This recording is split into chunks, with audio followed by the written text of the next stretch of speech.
So let's get started with the first member over here, first module, which is implementation of Azure Active Directory.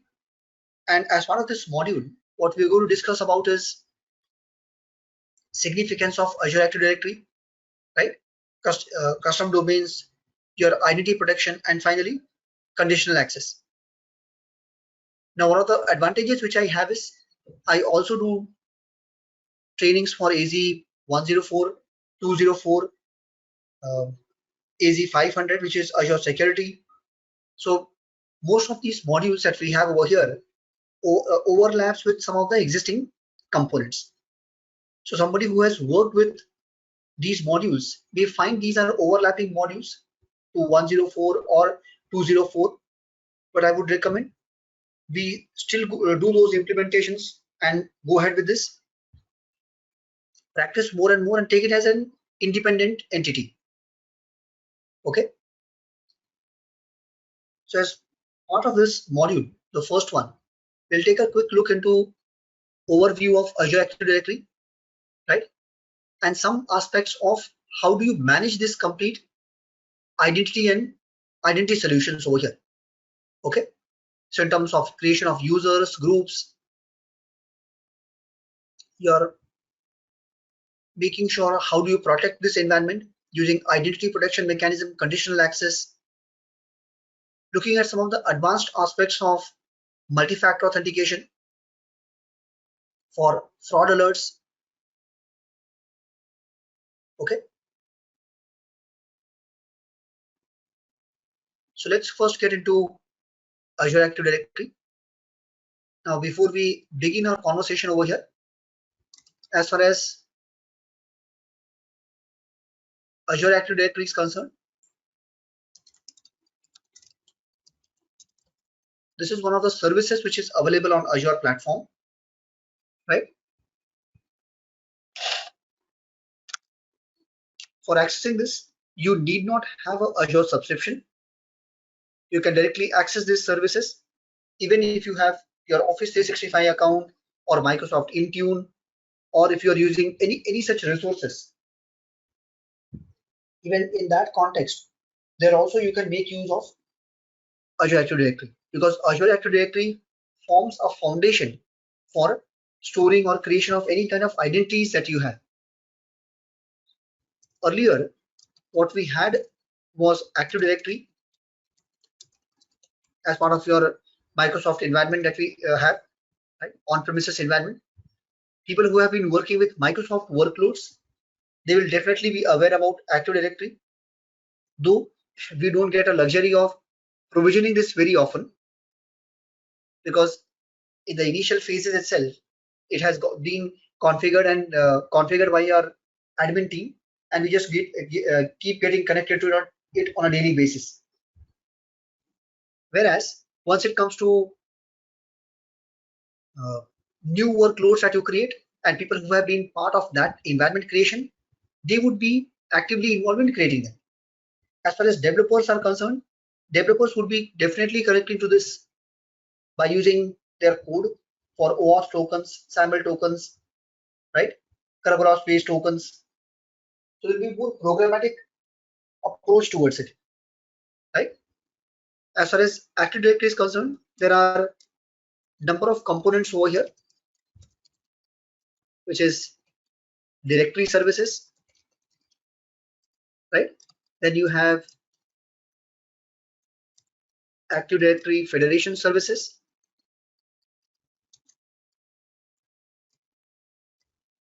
right? Then you have your Active Directory certificate services,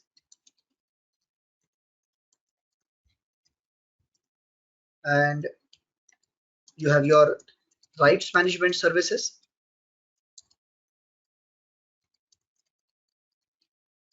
right? Then you have your AD-LDS, which is Active Directory lightweight directory services. So these are some of the key services which is available as part of your on-premises environment. Along with this, what you also have is multi-factor authentication. Let me put it as multi-factor authentication server, and you also have a radius server. So these are set of services which are available within on-premises environment. So people have been installing it, configuring it for a pretty long time.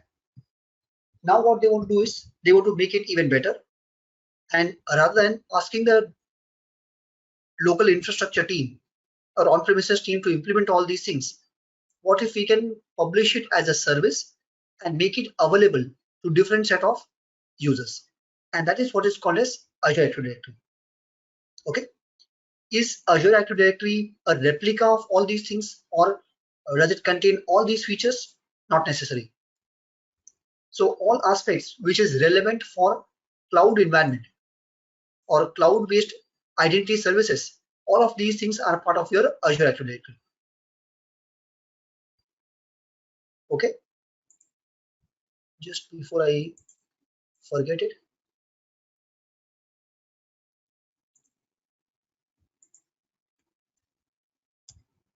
let me share these URLs with you all. So you can check for resources over here. So what is the course contents that we'll be covering in 2 weeks? What are the resources over here? These are Microsoft available details.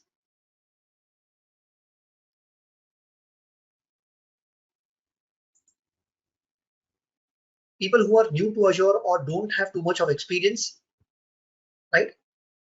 My recommendation would be, can you see this learning paths over here, online free? So on a daily basis, whichever resources you all can,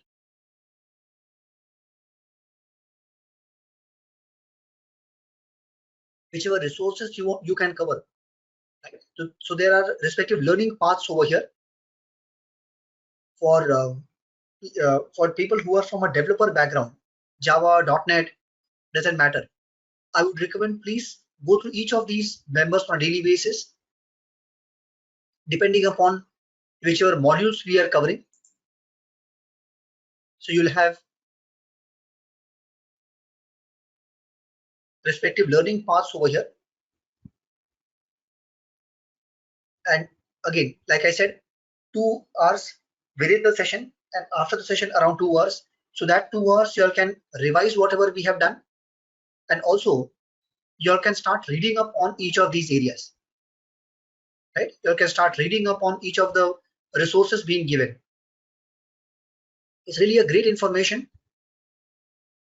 Microsoft has already created some of the very good scenarios over here. In sense, if this is an organization, these are the number of people, this is the kind of applications that they have, right?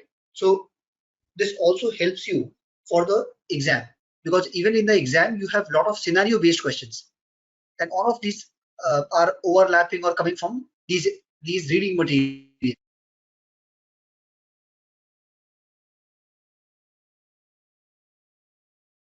Okay, so definitely go through these. Reading materials or videos, Subhash? I didn't get that part. Can you repeat that? Reading material or videos? It contains both of them. Maximum of them is reading material. Some of the modules also have the videos and the lab environment. The lab environment given over here will be on a timely basis, like 2 hours or 3 hours. Within that, you have to complete those steps, and once it is done, it will get removed. So those labs will get removed. It's like a sandbox environment.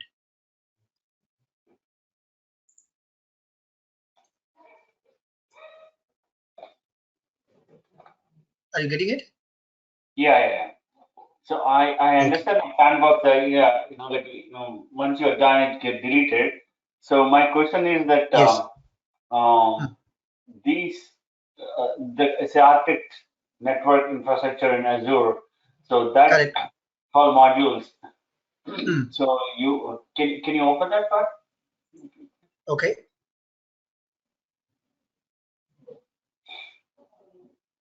Okay, you go step by step. That's right.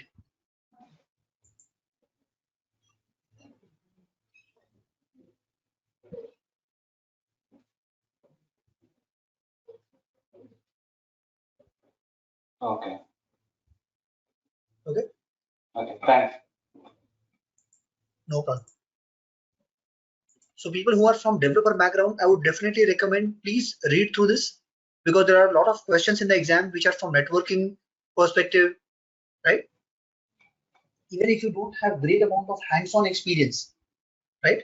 But by reading this, by understanding it, you will be able to understand what are the scenarios, and in a given scenario, what would be the right kind of solutions that we can create. Some of these things which are possible within Azure, I will definitely show that. In sense, creation of VPN gateways or creation of site VNet peering. So those things I can show you. Things like on-premises connectivity that I will not be able to show you here. Okay, but those things I can read it from these learning paths. Let me move ahead. So I was discussing about Azure Active Directory and the core purpose of Azure Active Directory. Let's move ahead. If you look at your Azure Active Directory, as part of your Azure Active Directory,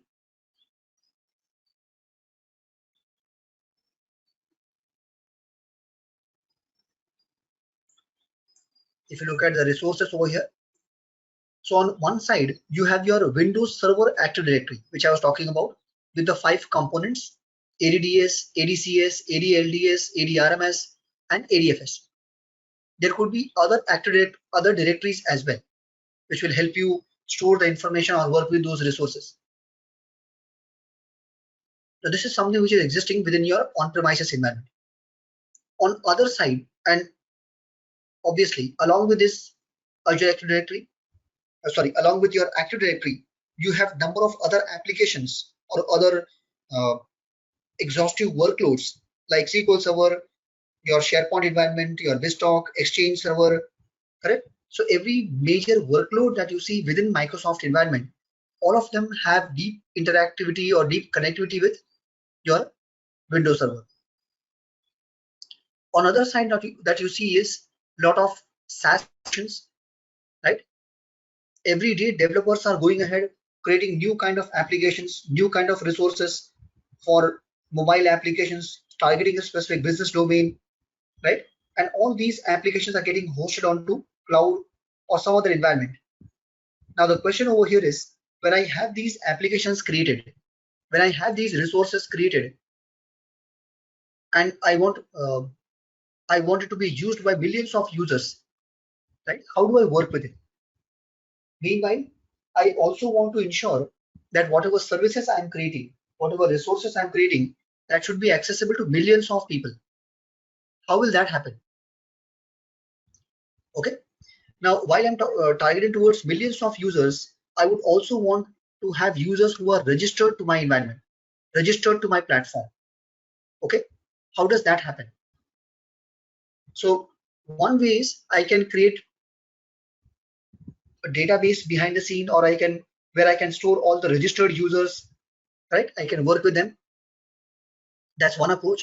Or I would just outsource this identity management service to somebody else, right? So if you look at Microsoft Azure Active Directory, this is basically an outsourced entity, right? So as far as this Active Directory is concerned, its primary responsibility is identity and access management for multiple solutions, right? So Azure Active Directory as an identity service can be used by Office 365, Microsoft Intune, right? Your other MDM solutions that you have in Microsoft, M365, O365, all of them are using Azure Active Directory, right? Any third-party applications, they can also go ahead and use Azure Active Directory, because they would want to focus, the developer team would not want to focus on the identity management. The focus would be on business logic. The focus would be on making sure the business logic is pretty effective. Whatever services is being given by that vendor, it is much more effective. And today, if you look at the users, they don't want to register onto every application. They say that if I already have an account on Google, if I already have an account on Twitter, I already have an account on some other environment. Why don't you allow me to log in through that? Why should I register all over again? Correct? And once I have registered myself over there, you can ask me for those permissions. You can ask me for those credentials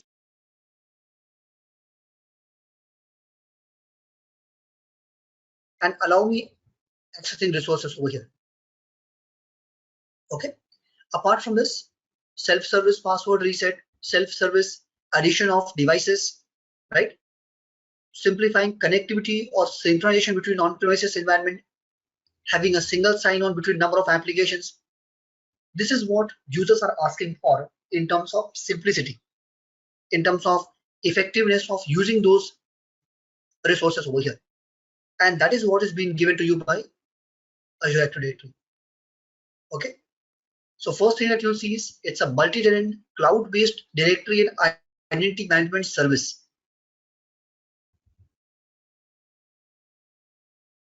Why am I stressing upon this word service time and again? Because this is platform as a service. You don't have to install or create any resources here. Okay, you don't have to create any virtual machine or create any such members which will help you access or create the users over here, right? That's the first and very important part. Second aspect over here, which I mentioned earlier, is single sign-on to number of cloud applications and resources. Third member that you see over here is your development of applications, and it can be accessed from anywhere in a secured manner. If you look at the features over here, you have large number of details that one can see. The only issue over here is if you want to use all these facilities, you'll have to use a right tier for your Azure Active Directory. Now, people who have worked with AZ 204, even they have worked with some aspect of Azure Active Directory, right? But most of our requirements get satisfied by using Azure Active Directory free. So if you want to go beyond that, if you want to use more facilities over here, you need to go ahead and choose the higher tiers like Premium P1, Premium P2. They will give you additional functionalities. Okay.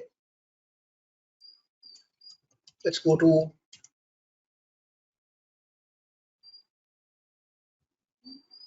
pricing section over here.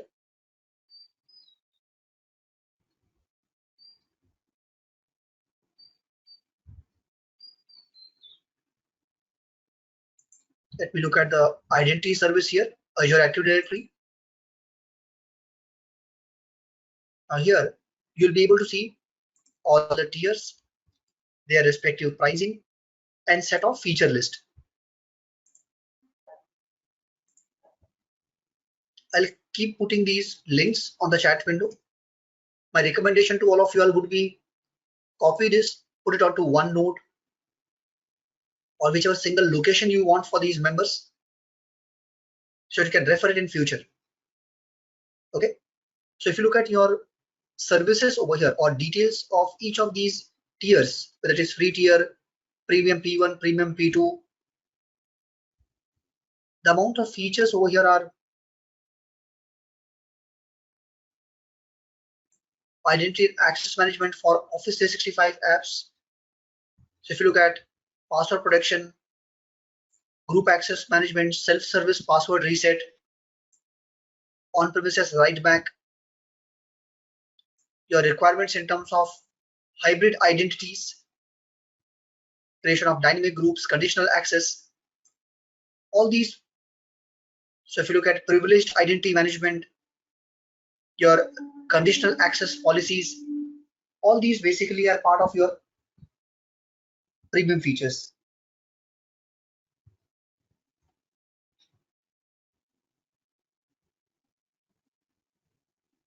Okay. So depending upon, now again, as an architect, how does it make sense to me? So depending upon what is your customer's requirement, you need to select right kind of tier over here. And it need not be for every individual. It can be for specific team or a specific group within your organization. Okay.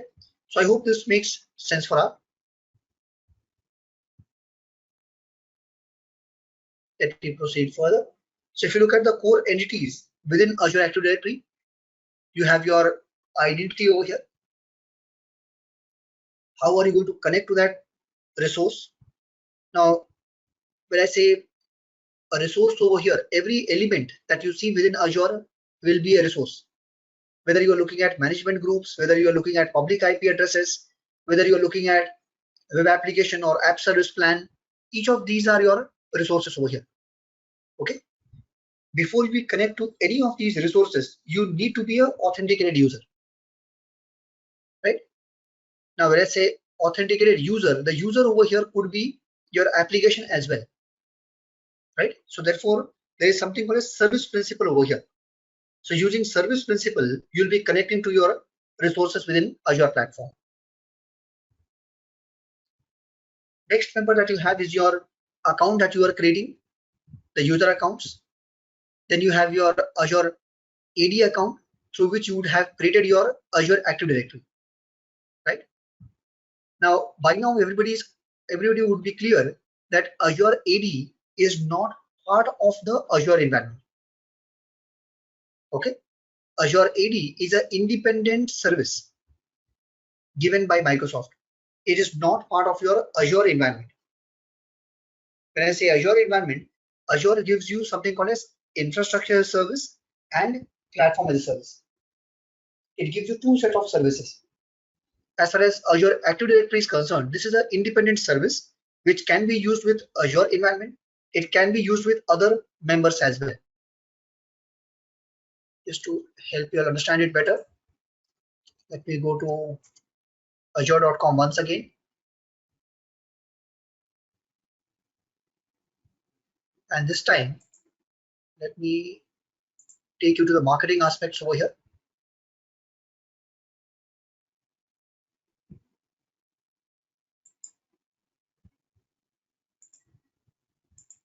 So I hope this image will help you understand it better.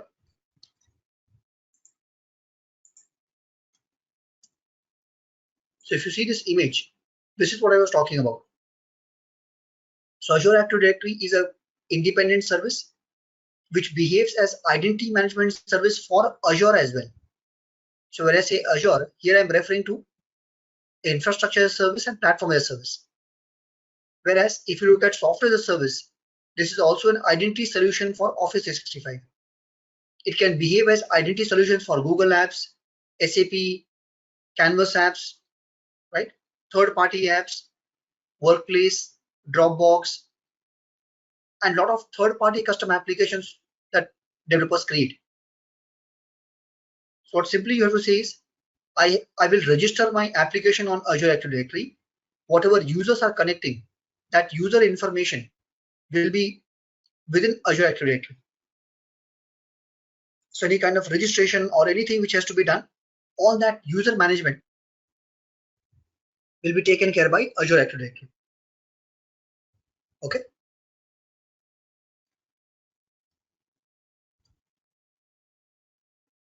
Let's proceed further.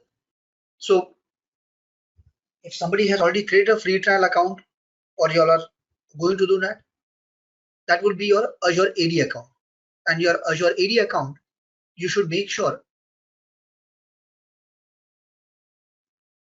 right? Your Azure AD account, when you're creating, this will be within your specific domain that you have chosen. When you create your free subscription or free trial, you are creating your using your Hotmail ID, Live ID or Outlook ID. That is where your identity gets associated, right? Another member that you have once you create your free trial, right? What you'll see over here would be your Azure tenant, right? The directory that you are creating, right? Whatever name you may have given, that will behave as your directory. Now, once you create your Azure Active Directory over here, within your Azure Active Directory, your tenant will be associated, and this will be trusted Azure Active Directory. So tenant and Azure AD directory, these terms are used intermittently or interchangeably. Okay. The moment you create a new directory, you'll have a new tenant as well, right? Now, within one Active Directory, you can associate your Azure subscription and whatever services you have provisioned over there, or whatever is the type of subscription you are creating, you'll be able to use those services. So if you're creating a free trial subscription, like some of you all might have done with AWS, right? So depending upon type of subscription, you'll be able to use limited set of services within that. Now the limitation would be in terms of time, or limitation would be in terms of type of resources, right? Or if you go for a pay-as-you-go model, you can create any resource, and depending upon the consumption, you have to pay for it. Okay. You may have a EA subscription, enterprise agreement subscription, which large enterprises have. So there are different types of subscriptions that we have.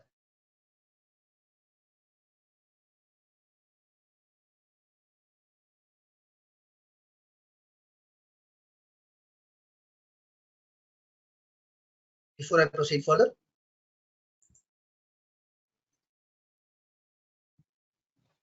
So yeah, account when I understood, and Microsoft AD account, and the tenant is the that's where you create your free account in the Azure portal, and Azure tenant has dedicated trusted to the last one, Azure AD directory, is the from the tenant to the connected to the different trusted devices.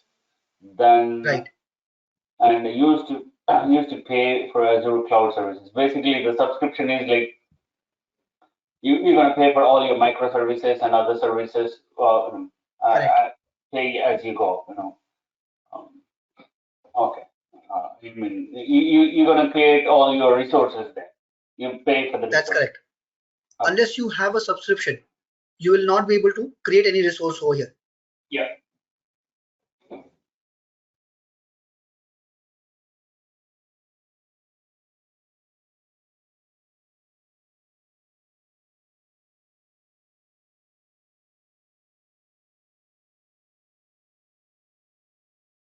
Okay.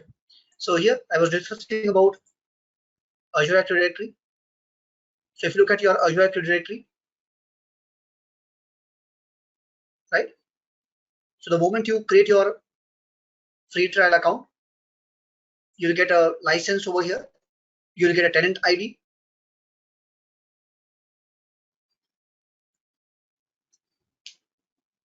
Whatever users or groups one might want to create, all these resources are available here.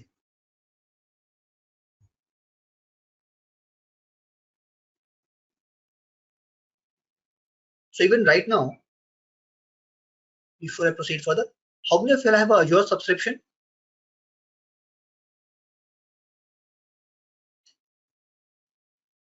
What is that, what? How many of you have a Azure subscription, free trial account or any other subscription? I do have. I have created one as well. Arjun has one, Chinna has another. Gopi, how about you? Yeah, I have one. Superb. Guru has one. Yeah. Gopi, how about you?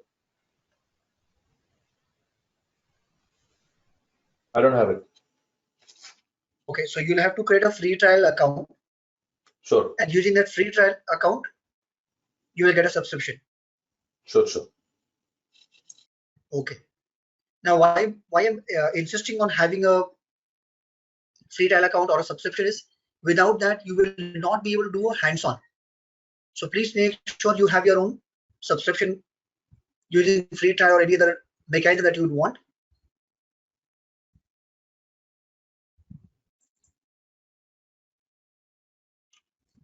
Let's proceed further.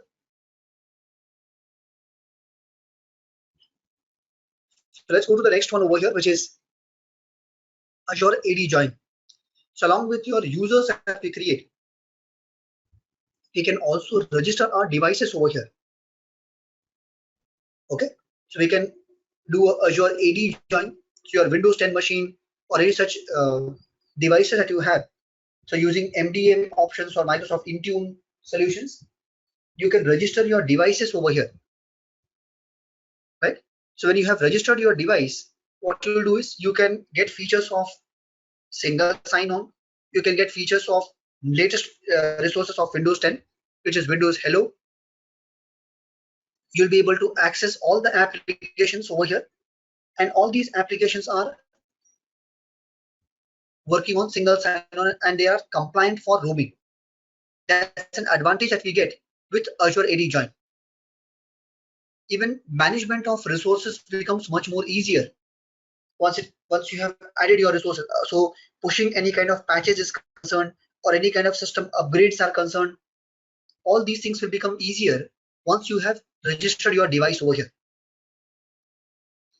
If you look at the types of devices, it's not just about Windows devices, even iOS, Android, Mac, even these kind of devices can be registered over here. Your Windows 10 Enterprise or any higher-end license that you have, even that can be associated. Only server core, which does not have a UI, or server core basically is the most minimal feature that you have for a server environment. So apart from that, all other virtual machines can be registered with your Azure Active Directory. So your on-premises hybrid solutions, if you want to create all these device registrations, that can be done with your Azure Active Directory. So even if you are a new organization, right? Even if you are setting up a new resource, you don't have to purchase or you don't have to create your on-premises Active Directory. You can directly start working with Azure Active Directory.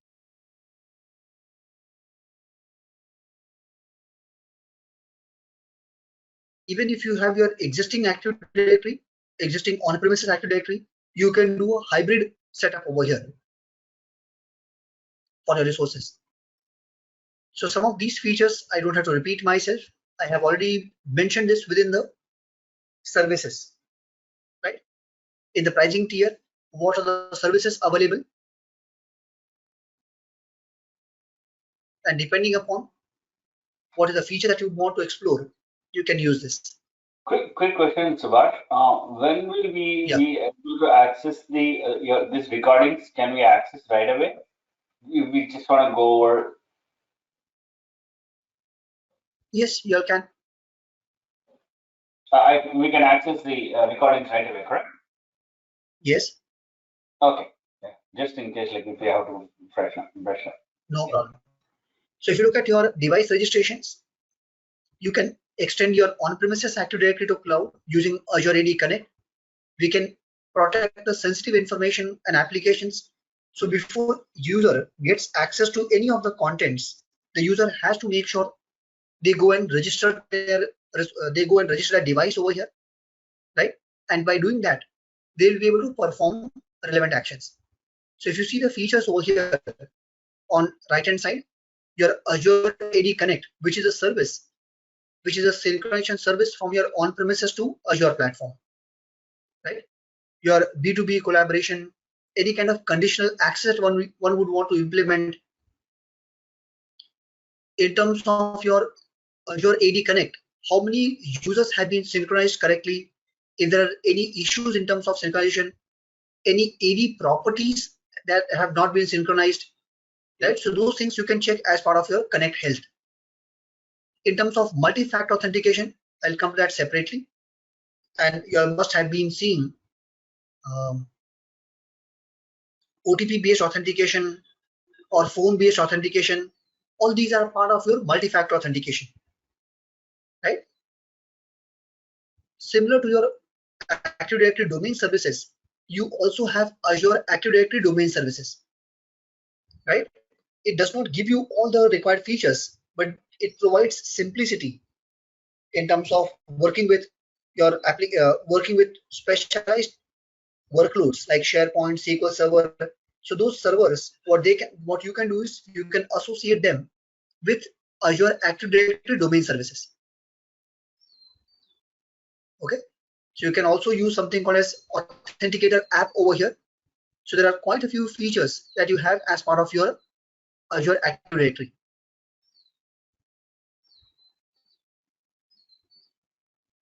Right. So this was generic information in terms of what is the significance of Azure Active Directory, what are the features over here. Let's now get deeper into each of these areas, start looking at some of the specific implementations in this environment. Hey, Right? Subhash, can you go back to the previous slide? Yep. So these are all under Azure AD, right? Azure AD. Yes. Okay. And these are all the, can we call them as a microservices under Azure AD or services provided by the AD? If you see all this in Authenticator, ADS, and Azure AD Join, all are under, these are all services come under Azure AD, correct? That's right. So these are Microservices could be sub-services. Can we call them as sub-services? you can call them as sub-services, or you should generally how Microsoft refers it as is Microsoft refers it as features. These Oh, are okay. features of Features, okay. these are features of your environment. So I have one more question here. So I was reading Go the ahead. word previously, AD join in the register. Can you Okay. just add a few lines on that part? Join and register. So whenever you have number of devices over here, you'd want to add your device in the given environment, right? So as far as device is concerned, that device has to be registered on this environment. Say for example, if there is a new person who has joined the organization, right? How would they go ahead and start accessing the resources? Okay, basically, Right? devices are registered, correct? Yes. And Correct. accounts are joined. Yes. That is what is. So if you look at your laptops or desktop machines that you have, you'll do a AD join for that. Whereas devices that you have, your front handheld devices or tabs that you have, those devices you can add within the within the Azure Active Directory. They are If registered. you look at your on-premise, Yeah, you go ahead. so this is something that we have been doing. Yeah, this is something that we have been doing within on-premises Active Directory. Now all these things will be done with Azure Active Directory.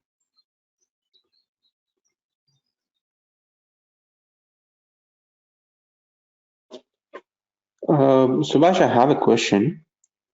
So, Please go ahead. yeah, I just want to, imagine the same thing using a live scenario. For example, Yeah. let's say Google here. So, suppose they are using this feature, and